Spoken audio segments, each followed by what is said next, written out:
محمد عدیل اطاری مرکز الاولیاء لاہور سے عرض کر رہا ہوں۔ دارالاسلام اہل سنت میں یہ میرا سوال ہے، یہ ارشاد فرمائیں کہ کسی مریض کو نالی پیشاب والی لگی ہو تو اس سے نماز ہو جائے گی کہ نہیں؟ یورین بیگ جو ہے وہ جس شخص کو لگا ہوا ہوتا ہے تو چونکہ مسلسل جو ہے وہ پیشاب کے قطرے جو ہے وہ اس کے اندر آتے رہتے ہیں، اور کب آ رہے ہیں کب نہیں آ رہے اس بیچارے کو معلوم بھی نہیں چل پاتا، تو اس صورت میں ایسا شخص جو ہے وہ معذور شرعی کہلاتا ہے، شرعی اعتبار سے معذور کہلاتا ہے۔ صحیح۔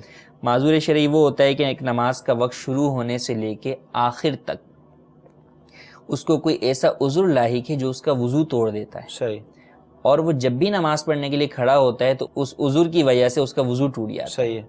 تو اب عام آزار ہیں، جیسے کسی کا خون نکل رہا ہے مثال کے طور پہ، یا پیشاب کے قطروں کا مرض ہے اسے، اس سے ہٹ کر یورین بیگ سے ہٹ کے، تو اس کو یہ کہا جاتا ہے کہ اول تا انتہا، وقت کے شروع ہونے سے لے کے، اور وقت شروع کب؟ اذان سے نہیں، وقت تو اذان سے بھی پہلے کافی شروع ہو جاتا ہے، ہمارے یہاں اذانیں بعد میں دی جاتی ہیں، تو جو وقت نقشہ ہے نماز کا، اوقات نماز کا، اس میں دیکھ لیں کب وقت شروع ہو رہا ہے۔ مثلا ظہر کا وقت کب شروع ہو رہا ہے، 12:00 پہ شروع ہو رہا ہے، اور عصر کا وقت کتنے بج کے کتنے منٹ پہ شروع ہو رہا ہے، تو اب یہ مکمل ظہر کا وقت درمیان کا ہے۔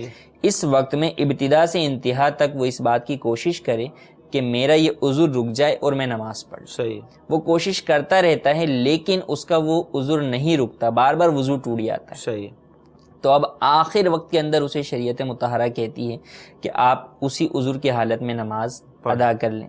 پھر آئندہ وقتوں میں اگر ایک مرتبہ بھی اس کا وہ عذر پایا جائے گا تو وہ شرعی معذور ہوگا۔ صحیح ہے۔ اب جو شخص شرعی معذور ہو گیا اس کے لیے حکم یہ ہے کہ نماز کا وقت جب ختم ہوگا تو اس کا وضو ٹوٹ جائے گا۔ صحیح۔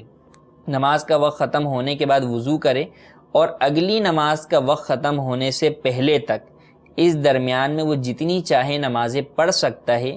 جو عذر اسے لاحق ہے اس عذر کی وجہ سے اس کا وضو نہیں ٹوٹے گا۔ مثلا خون نکل رہا ہے کسی کا، اس کی وجہ سے وہ معذور بن گیا، تو اب خون نکلتا رہے گا تو وضو نہیں ٹوٹے گا، لیکن خون کے علاوہ پیشاب کے قطرے نکل گئے تو اس کا وضو ٹوٹ جائے گا۔ واش روم گیا، جب وقت ختم ہو جائے گا تو اس کا وضو بھی چلا جائے گا۔ اب جو ہے وہ اسے اگلے وقت کے لیے نیا وضو کرنا ہوگا۔